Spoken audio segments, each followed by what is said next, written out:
Mind Candy.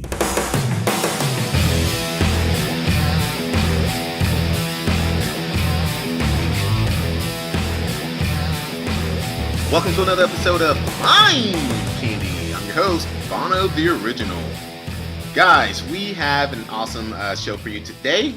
Something that's going to really kind of spark your mind and really have you thinking, like, what the hell is wrong with this guy today? So, I want you guys to kind of bear with me and just kind of enjoy this and see this as a fun discussion because really, this is what Mind Candy is about, right? It's about motivating you, inspiring you, and provoking you to think deeper.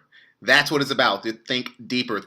Talk about, have conversations that you normally will not talk about, or you don't have the opportunity to really kind of think about, just to kind of get your brain working, But that's what we do. This is what I do: is inspire and motivate, not to change your mind, because I'm sure most of you guys out there, your mind's already made up, but really it's just to have fun discussions and get you and just get you going. So today episode is quite interesting.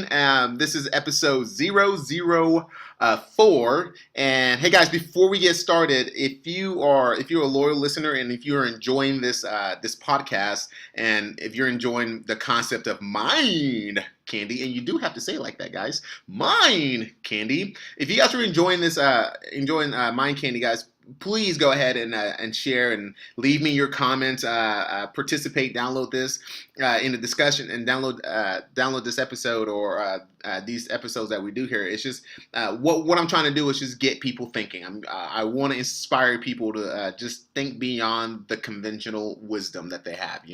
I want them to challenge themselves and be engaged in conversation that are fruitful, conversation that are amazing, it's just really brain magic.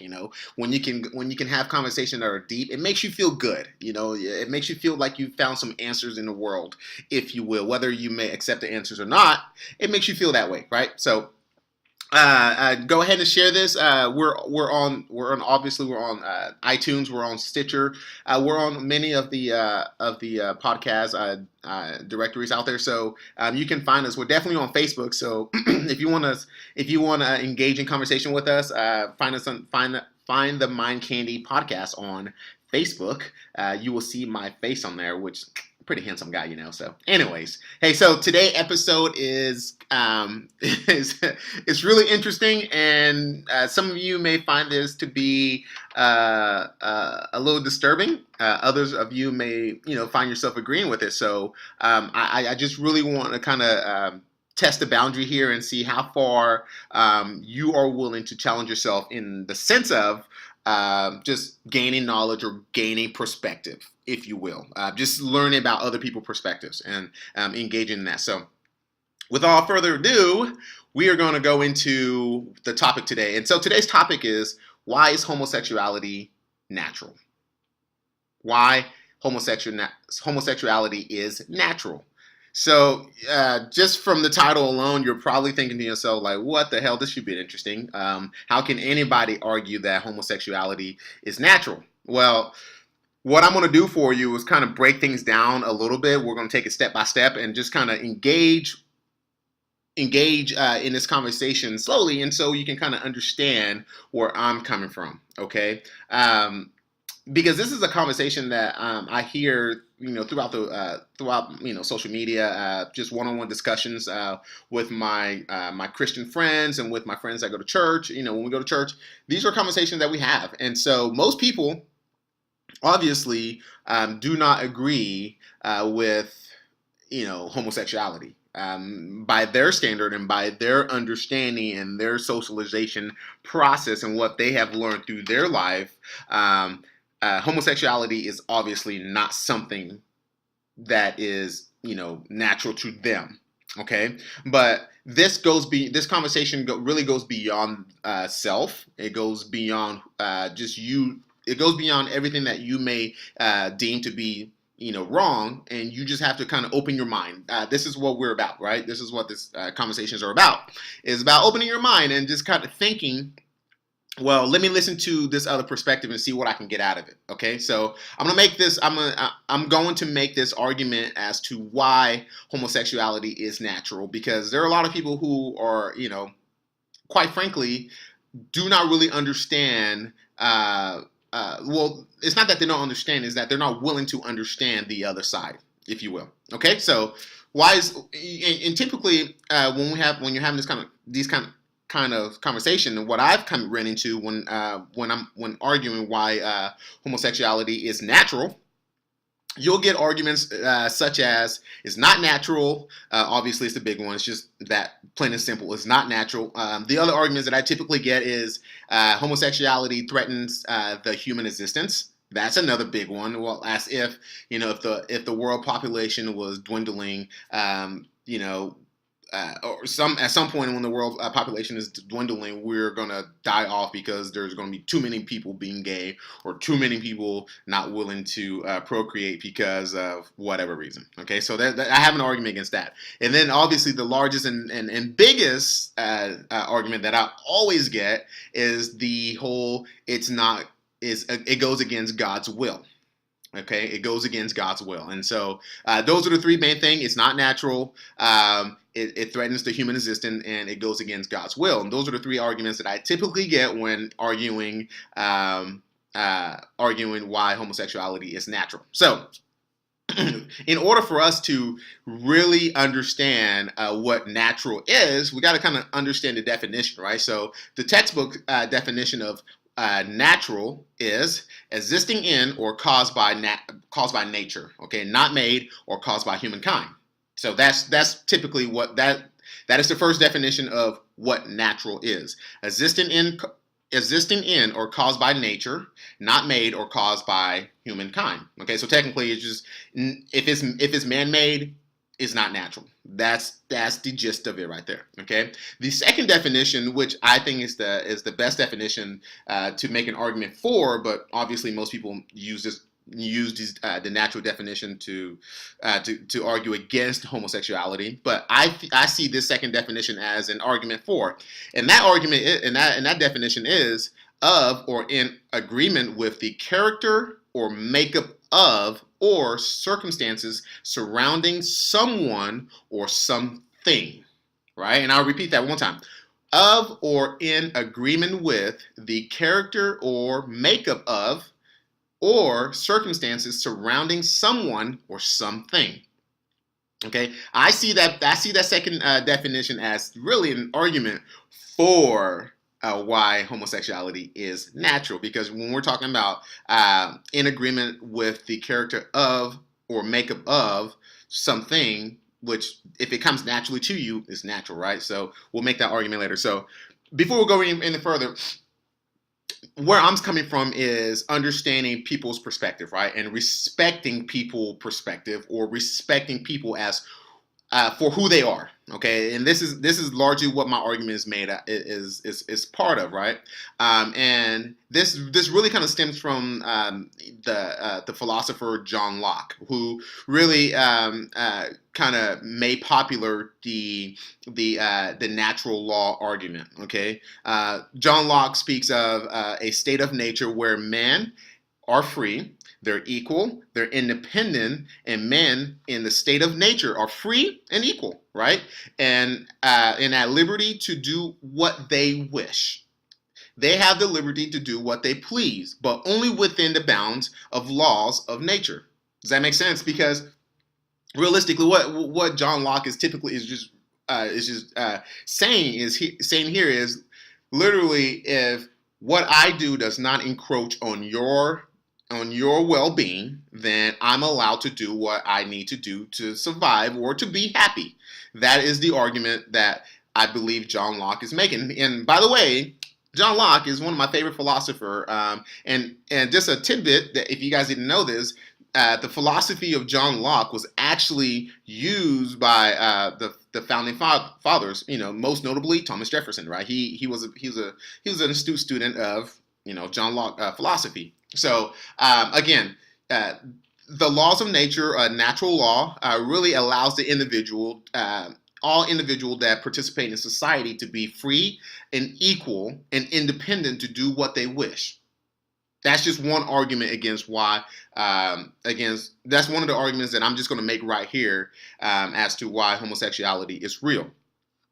But realistically, when we start to talk about why homosexuality is real, is natural, excuse me, I have to ask this question. My question is, who gets to deem what is natural, right? We have the definition, obviously, but just like you can, I guess this can be another podcast, but just as you can make the argument as what is truth and is there real truth and is there absolute truth, you can kind of make the argument for anything, right? You can make the argument as to saying who really deems what is natural? Who gets to deem what is natural? Okay, and especially if we're talking about something that is sexual, who gets to deem if it's natural or not?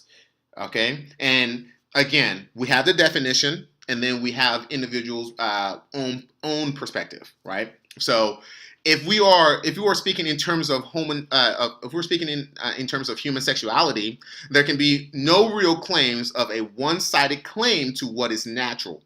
If you just think about that, the definition says it. The definition does not choose what side. It doesn't choose a side. It just said it allows us to have the openness to make the distinction as to what is natural in the sense that if it's not man-made, okay? Because you can't argue that homosexuality is man-made. That's something that is natural. Okay, human sexuality is not something that is man-made. So again, there can be no real claims of a one-sided claim to what is natural. In terms of a perpetual existence, because that's another argument, right? The argument is that, well, it goes against our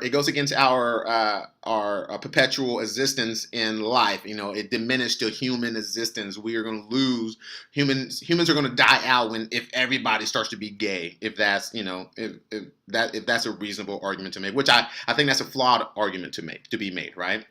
In terms of perpetual existence of mankind, again, that is a means to an end. Okay, now most of you guys are listening to it and you're like, what does that mean? It's a means to an end. Okay, well, I'm not saying that human existence is not important. What I'm trying to say with that statement by saying is a means to an end, what I'm trying to say with that is that obviously our existence as human beings are important, but it's not so important that we have to worry about it. Because we're not there yet. And I don't think we ever will get to the point where mankind starts to dwindle off because of homosexuality, right? If anything, mankind starts to die off because of other things that happen in the world, such as man-made acts of war. You know, when we start to nuke each other, things like that could happen. Or when we start to poison each other, things like that could happen. But in terms of just naturally living and our population dwindling off because massive implosion of homosexuality becomes prominent, I don't think that will happen. Okay, I just think that's just a flawed argument to make, right? Again, it is a means and an end, and the balance of nature will always keep the human existence forthgoing. I just believe that. I believe the balance of nature will always keep that going because not everybody's going to be gay. Not everybody's going to be gay. Not everybody's going to be a homosexual, right? There's always going to be individuals who like to have sex with the opposite sex, point blank. And so that argument to me is just flawed. And so I think that the balance of nature will always keep the human existence forthgoing. For there will always be people procreating. People are always going to be procreating. There's not going to be. Unless some world dictator passes a law that says, we need to stop procreating because of overpopulation, or whatever reason it may be, because he wants to kill off the human population by dictating us not to have children or childbearing. I think there's always going to be people procreating. That's never going to be an issue. I don't believe. I don't believe that's ever going to be an issue. So, should our existence ever be in question should our existence ever be in question, which to me, in my opinion, like I said, is a means to an end of procreating. I think I think procreating will become elevated to the highest priority. If should we ever start to dwindle off as a population, as a human population, I believe that gays, straights, everyone, heterosexual, homosexual, everyone was going to come together. Black, whites, everyone's going to come together to repopulate the earth. I mean, I just believe that. So that's just one thing to think about. And then the other thing where we have to kind of really consider as to knock off that argument about, I guess you would say, the human existence being threatened. As we move forward into the future and technology becomes more and more and more prominent, I suspect technology will fix that. Okay, should there ever be a case where there's going to be a shortage of procreating men and women, I believe technology could fix that. And that argument is the incubator argument, right? So we're already cloning people now. We're already, I say people, we're already cloning, we already have the ability to clone living organisms now, right? So what would stop us if we ever were to be in that situation to where our population is dwindling for us to procreate ourselves, or I say procreate, to clone ourselves, to make ourselves, right? So that's another possibility there. So I'm not really on par with this notion or claim of homosexuality not being natural, and because to me it's a poor excuse to limit the natural rights to human sexual exploration through personal choice. I think that's all that argument is. When individuals tell me that homosexuality is not natural, all they're doing is limiting the natural rights for all humans to explore sexually. That's all that is. That's all that argument means to me, right? Because human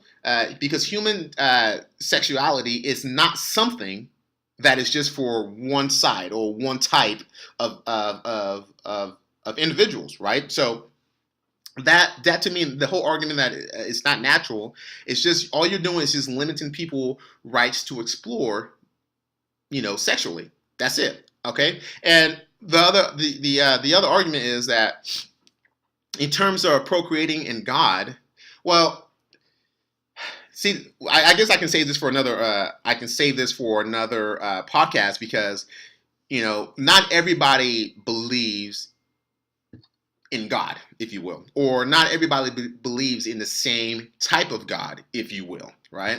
There are many different belief systems out there. There are many different ideals and ideology about God out there, and so therefore, to use the term, it goes against God's will. To me, it's a flawed argument, and we can save the God discussion for another podcast, but. Not everybody's have that same belief systems. And so therefore, I think it's just really interesting when people say it goes against God's will. Well, then my question to you is, who's God, right? Because what if my God allows me to be a homosexual, right? What if the next person God allows them to be a homosexual?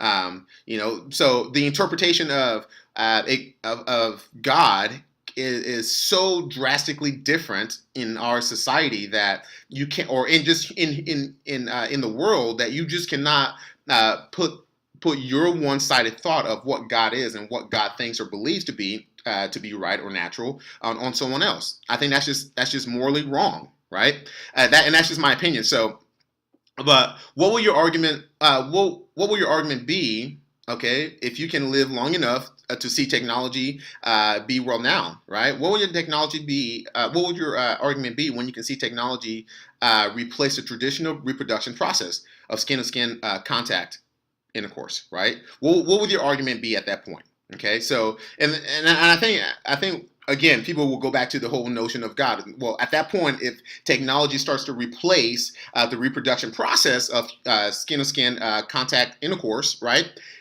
The argument is that, well, we're playing God at this point.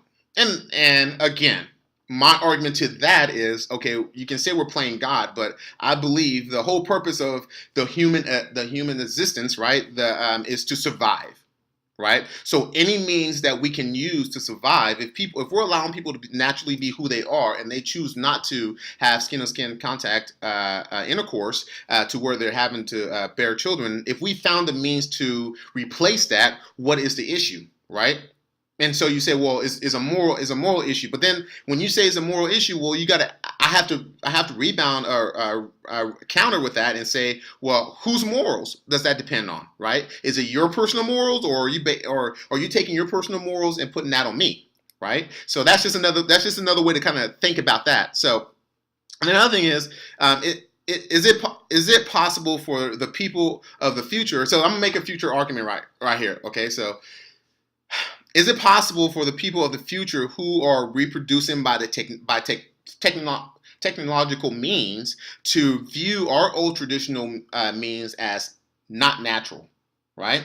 I'm gonna ask that question again. So I mean, it may sound like a silly argument or a silly question, but think about it. Let's just say 100 years from now, okay, we've gone past. I mean, you've seen some of those future movies, right, where people like I think movies like Judge Dredd. Okay, remember when Sylvester Stallone and and Sandra Bullock was Sandra Bullock version of having intercourse was putting on a virtual helmet or whatever and putting their hands together or just sitting next to each other, and that was intercourse for them, right? The stimulation of the mind through brain waves and all that craziness. So what if that was a real scenario? What if that was a real scenario? And then and you can just kind of look at it and say, well, those people in the future could literally see skin to skin contact intercourse as unnatural, right? Because they can make an argument saying, well, skin to skin contact intercourse really is dirty, it's nasty, it perpetuates a whole lot of disease, and so therefore we created a more natural, stimulating way for us to, and more safe way for us to have sexual intercourse, but not really technically doing so, right? And what will your argument be at that point? If you're ever so blessed to live that long to see that type of technology happen, right? Is it possible and can we make the argument that throughout time languages change, right? The definition of language, it changes. Can we make that argument? Because there are some words in the human dictionary or that we use in the United States that means something totally different in a different society, in a different country, right? Or even in the United States, some words that we use here in one parts of the country could mean something totally different in another part of the country, right? So is it possible that in the future that what is considered natural today could not be natural or cannot be natural tomorrow? Could the definition of if it's made by humankind or mankind, it's not natural, could that be turned around and taken out in the future? Because the whole concept is now prominent of having virtual reality sex, if you will. It could, right? And it's not a far-fetched notion, but that's just one argument against the whole. It goes against God's will, because to me, whose God are you talking about? Whose morals are you talking about when you make that claim, right? So then it's just so then we can believe that in the future what is considered to be textbook natural would not mean the same. Therefore, skin to skin sexual intercourse could very well be deemed unnatural. I mean that's just my opinion on that matter. Okay, that argument could be seen valid in the future because of like I said, sanitary purposes, right? It could be just seen to be deemed as disgusting that the fact that we are entering somebody else's body with our whatever, you know what I mean, we're doing nasty things with each other, which like again perpetuate disease. It safeguards us against disease by having virtual intercourse, which by the movie or it could be by the future in the future by the movie that which could be more stimulating than actually physically having sex anyway. So I know it sounds like a silly argument, but it's legit. I think it's legit. What would their argument be with the whole God notion when technology, when we're allowed to reproduce through the incubator scenario, right? And I guess you can say for now that technically incubator made baby is not natural. I guess you can make that argument since it's technically man-made. But I think the machine's man-made, but I don't the organism themselves that are being put together to make that baby or clone that baby is not, right? But anyways, the other thing that the other thing that I like to say on why homosexuality is considered natural is the current definition, however, allows for the cause to be for the case to be made to clearly stating that homosexuality is as natural as heterosexuality, right? Again, if we go back to that second definition, as I mentioned earlier, is that the definition is pretty much saying in agreement with the character or makeup of. So the makeup of people, I would assume, right? So in agreement with the character or makeup of. So if a homosexual identifies themselves as being gay, that's in their character, right? That's in their makeup. So this argument of it not being natural is just, again, it's a flawed argument, because um, if it's consistent with their character and is consistent with who they are in their makeup and their genotype, then who are we as the outsider to say that homosexuality is not natural, right? It's just something that we need to kind of really kind of think about and go deeper beyond ourselves when people are thinking that homosexuality is something that is just God-forsaking, right? It's just something that we need to kind of really think about and understand what the true meaning behind that is. Because if somebody says, the idea is no one outside of who you are can tell you who you are, right? I mean, that's just the thought behind it. No one outside who you are can tell you who you are. Only you can define who you are. And I don't think that's a I don't think that's a far-fetched argument there, right? So only you can define who you are. The world outside can't define who you are. The person next to you can't define who you are. Your loved ones can't define who you are. You are you because you determine who you are. Right? And that's some good shit right there. You are you because you determine who you are. So for an outsider to say that it's not natural for an individual to be a homosexual, that is the ultimate disrespect in my opinion, or the ultimate ignorance in my opinion, right? Because the idea that you're going to sit here and tell me what I'm thinking, what I'm feeling, and how I feel is absolutely asinine. I just believe it is. Like, you cannot tell someone else who they are, can't tell me who I am, and I can't tell you who you are and what you are. Only you can define that, and only I can define who I am, right? So again, that current definition of the current definition of natural, however, allows for that cause to be made clearly, stating that homosexuality and heterosexuality is natural. Okay, there's nowhere in the definition that it, like I said before, that it picks a side to magnify heterosexuality as solely natural. Okay, and I'm gonna make another argument that it's gonna blow your mind, and it's so simple that it's gonna freaking blow your mind. Okay, in fact, the definition includes homosexuality in that definition, as I mentioned earlier. Right? If we all believe that sex is natural, because there's no one on this planet, even I don't care who you are, if you're listening to this podcast, there is no one on this planet. There's no reasonable, logical, educated person, or even not educated, right? There's no person that can make an argument that and say that sex is not natural. Period. It is. Point blank in a story, sex is natural. So now what we're doing, if we all believe that sex is natural, okay, who are we to define what type of sex is not natural? Who gets to define that? Okay, who gets to say this type of sex is not natural? Okay, is it the outsider? Meaning that, are you going to tell this individual right here, hey, look, that type of sex that you're having is not natural? Because by all means, sex is not man-made. Right? It's a natural occurrence. It happens. That's what we do. It is a natural thing, right? So if we all believe that sex is natural, then what are we doing? Are we doing ourselves a disservice by saying a different type of sex is not natural? What does that mean? Like, how are you working that in your mind to make sense by saying that, well, this type of sex is not natural, and then why not? And if that's the case, then why not homosexual sex? Right? Homosexual sex. Why is it not natural? If all sex is natural, then why is it that homosexual sex is not natural? That is the big question right there. If we all believe that sex is natural, then why not homosexual sex? It doesn't make sense to me because we're engaging there's only so many ways you can have sex, right? I mean, come on, think about it, people. Like, there's only so many ways you can have sex.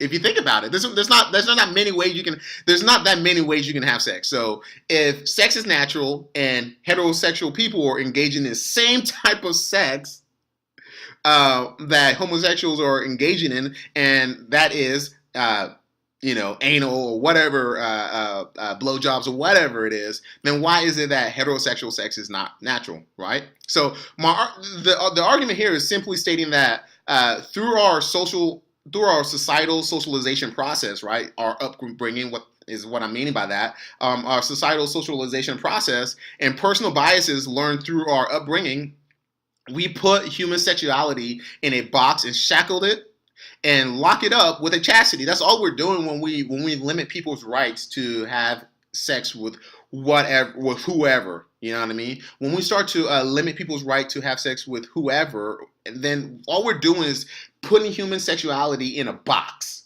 Does that make sense? When we start to say, well, a man and a man having sex is wrong, or a man giving fellatios to another man is wrong, then why is it that a man and a woman can engage in the other type of sex, that the same type of sex, but the only difference and distinction is that, well, it's a man and a woman.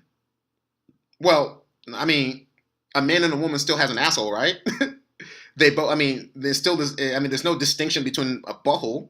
So at the end of the day, it's. I mean, if you put it there, it's still not natural. And by their definition is if you do it in the butt, it's not natural, right? So then why is it that heterosexuals can do it? So it just doesn't make sense when folks are making an argument saying that homosexuality is not natural because it's man on man or it's woman on woman. But because the idea is we all believe that sex, doesn't matter what type of sex, doesn't matter who you're having that sex with, you have to believe that.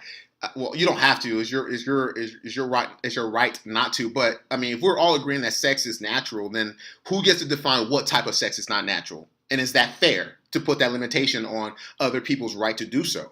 Right? Those are the questions you gotta have. You have to ask yourself. Is it fair that you get to deem what is perfect, what is good for me, and is it fair that I get to deem what is perfect for you or what is good for you? Right? So you go back to this natural law thing that as long as to what John Locke says, as long in the laws of nature, as long as I'm doing things that matters to me and does not encroach on your well-being, then I think that's when we can live in a society that I guess in a closer to perfect society, if you will, right? Homosexuality and this thought-provoking argument only stems to ask, why does human sexuality or sex has to have a purpose?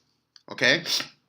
So most people are making this argument. Well, it goes against God's will. It doesn't help with the I guess perpetuation of human existence. But why the real question is, why does sex have to have a purpose? Why?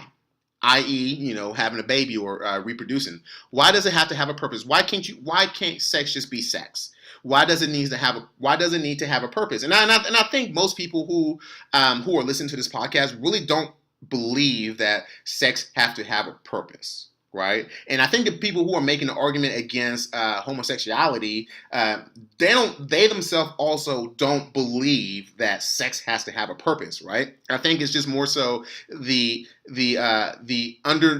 underlining biases of their upbringing that says, well, a man and a man is just absolutely gross, or a woman and a woman is absolutely gross, and it goes against my Bible teaching, right? I think that's really what it is a indoctrination of closed-minded ideology. That's all it is an indoctrination of you being closed-minded and not able to see things outside of your realm of reality, right? We're all in our own reality if we must, right? We're all in our own reality, but it's the ability to go outside of your realm and see perspectives and understand and I guess appreciate perspectives, if you will. Right. So by society bias, homosexuality is not to be tampered with. I mean, it's not to be tampered with. So the purpose of of having sex is really just only to make babies. Can you imagine, guys? Can you imagine? Can you imagine us in this world, and the only time we can have sex is the fact that we're ready to make a baby? If that was a law, think about how frustrating, how boring, how upsetting this world would be if that was the case, right? I mean, the idea that the only time you can have sex is the purpose of having a baby is just absolutely crazy, right? So this argument that so my question is really if we agree that sex is natural, and we agree that humans, didn't create sex. It's just a natural phenomenon that occurs. Then uh, why is it that other people or people generally society are putting the burden on us by saying that it has to have a purpose? Because if you don't believe that sex has to have a purpose, then you can't really believe that homosexuality is wrong, right? If you're not having sex to have babies all the time, then your argument against it doesn't perpetuate human existence, then you're wrong, right? And I can say that because if your argument is that it threatens homosexuality threatens the existence of human existence, then you can't have any other type of sex. I mean, I think that's a reasonable request, right? So if you're saying that homosexuality threatens the human existence, then you can't do any kind of sodomy. And obviously we understand sodomy to be any act that does not produce a offspring, right? So that means blowjobs, that means anal sex, that means hand jobs. I mean, all the fun stuff, all the foreplay, all the good stuff, right? If you are if you believe that homosexuality is absolutely wrong, right, and it doesn't help with the existence of I guess mankind, or if you think it goes against your moral beliefs, then is it moral for you to have anal sex and not moral for the next person to have anal sex? I mean, it gets so contradicting and so unfair that it just doesn't make sense, right? So this is my argument. This is why I'm making this argument, because I had these discussions and I love playing devil's advocate. I mean, I love it because this is what Mind Candy is all about, people. Mind Candy is about provoking you to think deeper. And listen, again, I'm not here to change your mind on this subject because hey, you have your morals, you have your moral belief, you have the things that you believe in as you were growing up through your socialization process. But at the end of the day, what you have to realize is that opening your mind to new horizons and opening your mind to new perspectives will actually allow you to be more fruitful and live a more fruitful life. Okay, so again, just to recap, as we go through, as I finish up this podcast here, is that the argument that people um, are being limited and cannot explore human sexuality by any means that they wish, as long as it doesn't impose any kind of threat to another individual, is such a weak argument, right? That's a hard thing to swallow. No pun intended. I mean, for real, it's just something hard to swallow. Like, no pun intended. Because at the end of the day, if you just really think about it, is why is it that if it's good for one side, why is it not good for another side? So just to go down the list here again, guys, homosexuality is natural in the sense that we all believe that sex is natural. It's not man-made. It's something that it's just part of life. Okay, I don't think anybody can argue and say it's man-made, because I guess you can say, if you want to go, I guess, dumb and say, well, if man created sex because they explored with each other and blah blah blah, then you can say it's man-made. But let's be real, sex is sex. All animals, all species engage in sex, right? So sex is a natural thing that happens worldwide in different types of species, and in different animals, whatever, it happens. Okay, so if we all believe that sex is natural, then the question is, who are we to deem or to determine what type of sex another individual can have? That's just a deep question right there. Who gets to deem, and who are we to deem what another person can engage in consensually, right? That's all it is. So when folks are saying, well, it's not natural, it goes against God's will, well, my argument to the God thing is who God are you talking about? Are you talking about the God of Abraham? Are you talking about the Muslim gods? Are you talking about Judeo God? Are you talking about, I don't know, man. Are you talking about, who are you talking about? I mean, are you talking about the atheists who just believe in whatever? I mean, the agnostics. Who are you talking about? And when you're saying, well, it's not morally right, then whose morals? Like, who are you basing these moral implications off of? Of your morals? Because the way I grew up and the way other people grew up is not the same way that you have grown up, right? So we all have these different interpretation of morals, right? And even so, if you go back into the God thing, there's so many people who interpret the Bible differently, right? So who's right? Who gets to be right? I think who gets to be right is the idea here. What is the right approach, in my opinion, is the idea that as long as your habits and your acts does not encroach on my habits and my acts and my well-being and my finances, then I see no problem with you exploring what you need to explore, as long as it doesn't burden somebody else, right? Homosexuals having sex with other men or other women does not burden you to be who you are or who you want to be, right? And I think that's the argument that John Locke makes, right? Society and the laws of nature within society allows individuals to be independent, equal, and free. Okay? Independent, equal, and free, as long as their actions does not encroach on your well-being. That's the end of the story right there. So this whole notion of homosexuality being amoral or whatever it may be is something that I think individuals just need to be more tolerant. They need to be more educated. They need to be more open-minded. Okay? So anyways, hey, I went a little over because I get passionate when I'm making good arguments, man. And I again, this is mind candy. Mind candy. Hey guys, listen. This is all about thought-provoking initiation, man. It's all about engaging in things that makes your mind stronger, that makes you more aware of your society. This is what Mind Candy is all about. Is growing as a person, is growing mindfully, if you will, is engaging in fruitful discussion that are enjoyable because you get to understand other people's perspective. That is the idea here of Mind Candy, and I just wish everyone would just engage in this conversation. Tell me your thoughts, man.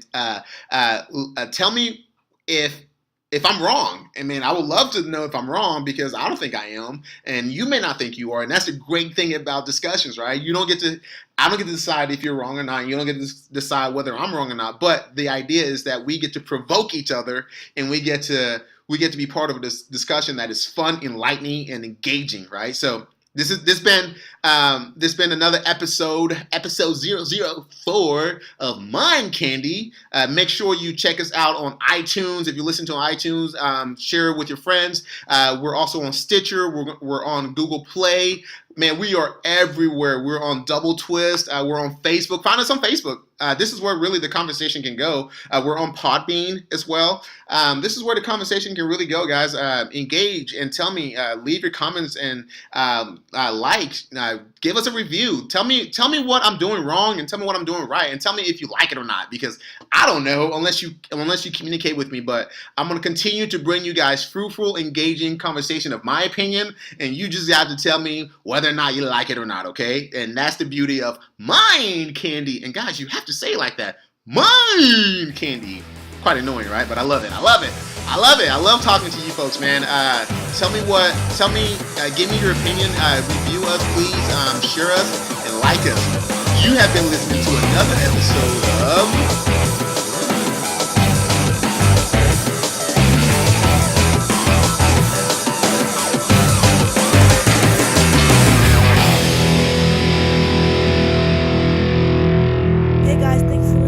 episode of Mind Candy. If you like this podcast, please like us, share us, or post us on your social media. And guys, while you're at it, make sure to check us out on Stitcher.com, search the Mind Candy Podcast, and give us a rating.